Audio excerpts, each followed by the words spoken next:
بسم اللہ الرحمن الرحیم رب اشرح لی صدری ویسر لی امری واحلل عقدۃ من لسانی یفقہوا قولی۔ میں ڈاکٹر محمد ظہیر شیخ آپ سے مخاطب ہوں۔ آج میں آپ کے ساتھ انتہائی اہم موضوع پر گفتگو کرنا چاہتا ہوں۔ وہ یہ ہے کہ جب بھی ہم بیمار ہوتے ہیں تو ہم ڈاکٹر سے رجوع کرتے ہیں اور میڈیسن پریسکرائب جو کی جاتی ہیں ان کو ہم یوز کرتے ہیں۔ تو علاج کرانا تو سنت ہے، لیکن جس بات کی طرف میں آپ کی توجہ دلانا چاہ رہا ہوں وہ یہ ہے کہ جب بھی ہم بیمار ہوں تو پہلی نظر جو ہے ہماری وہ کس طرف جا رہی ہے، یہ that matters in our healing in the cure of disease. آپ کی نظر پہلی نظر ڈاکٹر کی طرف جا رہی ہے یا پہلی نظر اللہ کی طرف جا رہی ہے، یہ بڑا امپورٹنٹ ہے۔ اچھا، اس میں اب ہم کیا کر سکتے ہیں کہ ہمیں خدا نخواستہ کوئی بیمار ہوتے ہیں تو پہلے ہم اللہ کی طرف رجوع کریں، پہلی نظر ہماری اللہ کی طرف جائے کہ اے اللہ تو ہی شفا دینے والا ہے، میں آپ سے مانگ رہا ہوں۔ 2 رکعت نفل پڑھیں اور اللہ سے یہ بات کریں، کمیونیکیٹ کریں کہ میں بیمار ہو گیا ہوں اور آپ شفا دینے والے ہیں، شفا آپ کے ہاتھ میں ہے۔ تو اور اے اللہ جو مجھے بیماری ہے میں ڈاکٹر کے پاس جانے لگا ہوں تو اس کے دل میں ڈال دینا کہ وہ میرا مرض سمجھ جائے اور میرا جو ہے وہ صحیح علاج ہو جائے۔ اچھا، ایک یہ سٹیپ ہے۔ نمبر 2 یہ ہے کہ آپ during treatment of your disease ہمیں شفا کی دعاؤں کا اہتمام کرنا چاہیے، جیسے کہ قرآن مجید میں آتا ہے کہ حضرت ایوب علیہ السلام نے دعا مانگی، ربی انی مسنی الضر وانت ارحم الراحمین، اے اللہ مجھے بیماری لگی ہے اور آپ سب مہربانوں میں سے سب سے زیادہ رحم کرنے والے ہیں۔ تو اللہ نے ان کی اس دعا کو قبول کیا اور ان کو شفا نصیب فرمائی۔ تو انتہائی مستند دعا جو قرآن میں آئی ہے حضرت ایوب علیہ السلام کی، اس کو ہمیں بیماری کے دوران کثرت سے پڑھنا چاہیے۔ اس کے علاوہ بھی کچھ دعائیں ہیں، وہ میں آپ کے سامنے ابھی رکھتا ہوں۔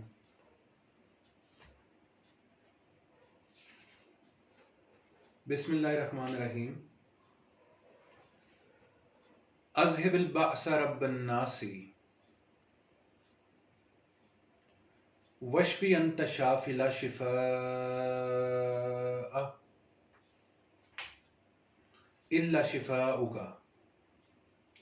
شفاء لا یغادر سقما۔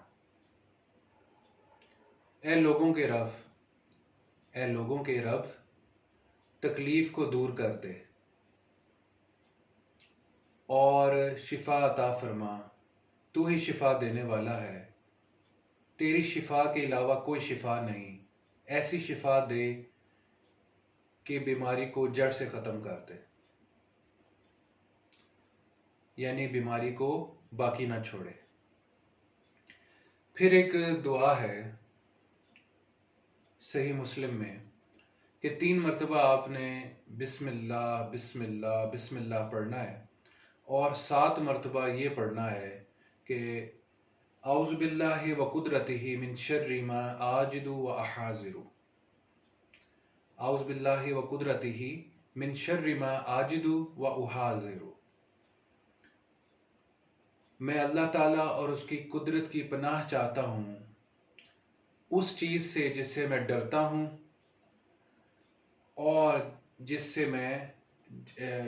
اس چیز کے شر سے جس کو میں پاتا ہوں اور جس سے میں ڈرتا ہوں۔ یہ آپ نے اسی ترتیب سے پڑھنی ہے. 3 دفعہ بسم اللہ اور 7 مرتبہ یہ دعا پڑھنی.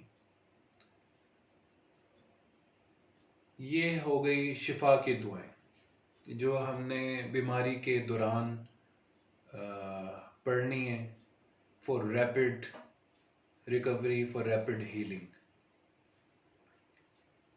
اب ایک چیز جو انسان کے ساتھ ہوتی ہے بیماری کے دوران، وہ یہ ہے کہ بیماری کے دوران شیطان جو ہے اس کی پوری کوشش ہوتی ہے کہ وہ آپ کو غمگین رکھے اور انتہائی آپ کو جو ہے پریشان رکھے.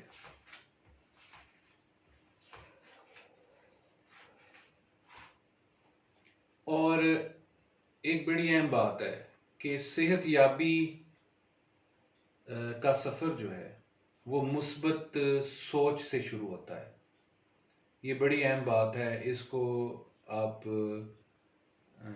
غور سے سمجھیں اس بات کو کہ صحت یابی کا سفر مثبت سوچ سے شروع ہوتا ہے، اور مثبت سوچ کرنے کے لیے، سوچ پیدا کرنے کے لیے ہمیں یہ دعائیں پڑھنی چاہیے جس سے ہم شیطان سے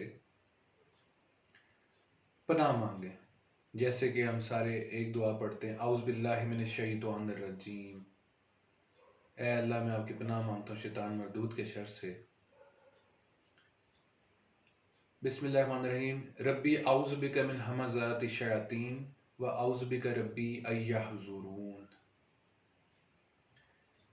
اے میرے رب، میں شیطانوں کے وسوسوں سے تیری پناہ چاہتا ہوں، اور اے میرے رب میں تیری پناہ چاہتا ہوں کہ وہ میرے پاس حاضر ہوں.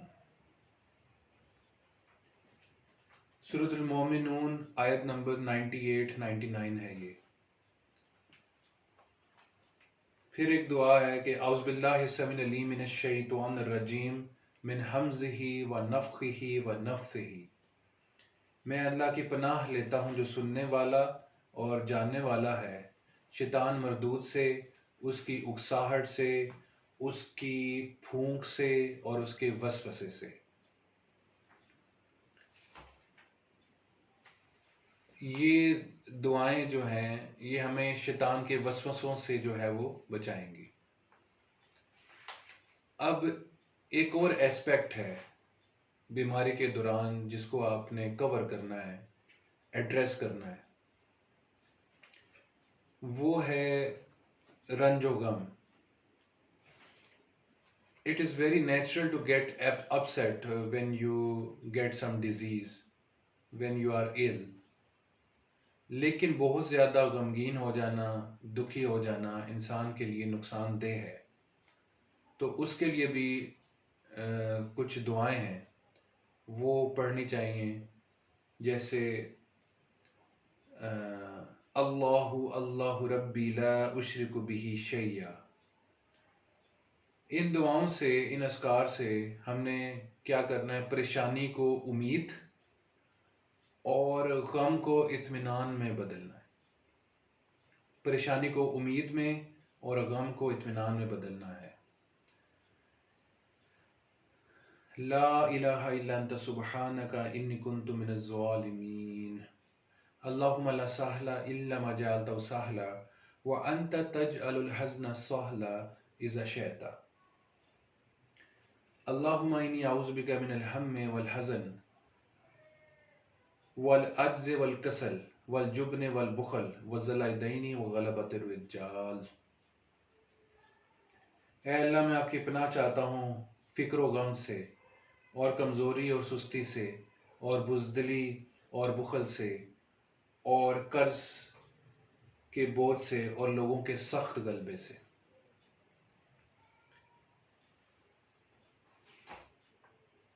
اچھا، نیکسٹ جو ہے وہ یہ ہے کہ ایک اور ایسپیکٹ ہے بیماری کے دوران جس کو ہم نے ایڈریس کرنا ہے. وہ یہ ہے کہ انسان سوچتا ہے کہ میرے گناہوں کی وجہ سے مجھ پر یہ تکلیف آئی ہے. اگرچہ بیماری ہمیشہ گناہوں کا نتیجہ نہیں ہوتی، لیکن جو توبہ استغفار ہے وہ اللہ کی رحمت کے دروازے کھول دیتی ہے۔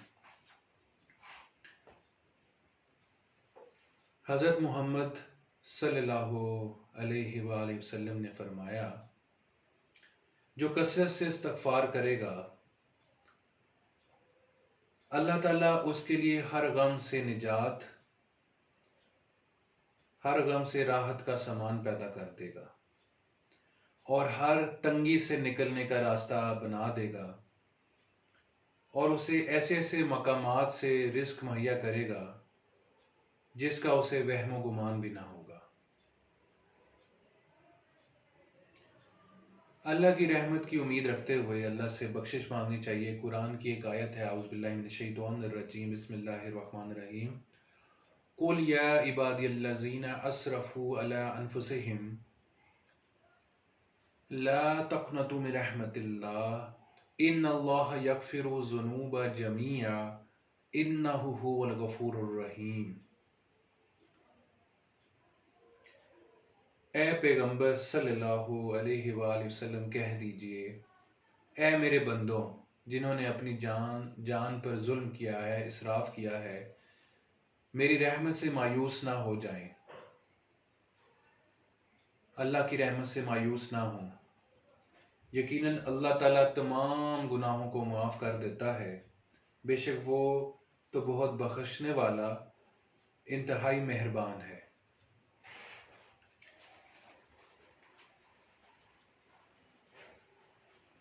استغفر اللہ الذی لا الہ الا الحی القیوم واتوب الیہ۔ اور ایک سید الاستغفار ہے، موسٹ امپورٹنٹ، اس کو بھی آپ یاد کریں۔ اللہم انت ربی لا الہ الا انت خلقتنی وانا عبدک وانا علی عہدک ووعدک ما استطعت اعوذ بک من شر ما صنعت ابوء لک بنعمتک علی وابوء بذنبی فاغفر لی فانہ لا یغفر الذنوب الا انت۔ اے اللہ تو ہی ہمارا رب ہے، تیرے سوا کوئی معبود نہیں، تو نے مجھے پیدا کیا اور میں تیرا بندہ ہوں، اور میں اپنی استطاعت کے مطابق تجھ سے کیے ہوئے عہد اور وعدے پر قائم ہوں۔ میں تیری پناہ چاہتا ہوں ہر برائی سے جو میں نے کی۔ میں اپنے اوپر تیری عطا کردہ نعمتوں کا اعتراف کرتا ہوں اور اپنے گناہ کا اعتراف کرتا ہوں، پس مجھے بخش دے، یقیناً تیرے سوا کوئی گناہوں کو بخش نہیں سکتا۔ اسے کہتے ہیں سید الاستغفار۔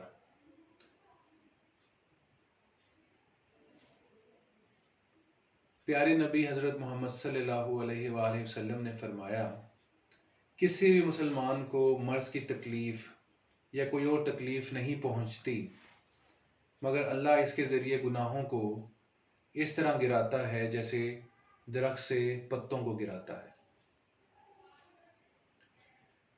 تو میرا مقصد آپ کی توجہ ان چیزوں پر مبذول کروانا تھا کہ بیماری کے دوران کچھ اسپیکٹس کو ایڈریس کرنا بہت ضروری ہے جس کو ہمیں فور گرانٹیڈ نہیں لینا چاہیے۔ جیسے میں نے آپ کو بتایا کہ بڑی نیچرل سی بات ہے کہ بیماری کے دوران انسان غمگین ہو جائے، پریشان ہو جائے، تو ہمیں اس کے لیے جو ہے کچھ دعائیں پڑھنی چاہیے تاکہ ہماری پریشانی جو ہے وہ امید میں، اور جو غم ہے وہ اطمینان میں تبدیل ہو جائے۔ اسی طرح جو اسپیکٹ ہے کہ شیطان کی پوری کوشش ہوگی کہ آپ کو غمگین رکھے اور پریشان رکھے، تو شیطان سے حفاظت کی دعائیں پڑھیں۔ اور پھر جو تیسرا اسپیکٹ ہے وہ یہ ہے کہ گناہوں کی وجہ سے تو نہیں یہ بیماری آ رہی، تو آپ گناہوں سے معافی مانگیں، اور یہ بھی ہمارے لیے خیر کا باعث بنے گا۔ پھر یہ ہے کہ آپ اگر کسی بیمار کی عیادت کو جائیں تو یہ پڑھیں کہ لا بأس طہورا انشاءاللہ، کوئی حرج نہیں، یہ بیماری انشاءاللہ آپ کو پاک کرے گی۔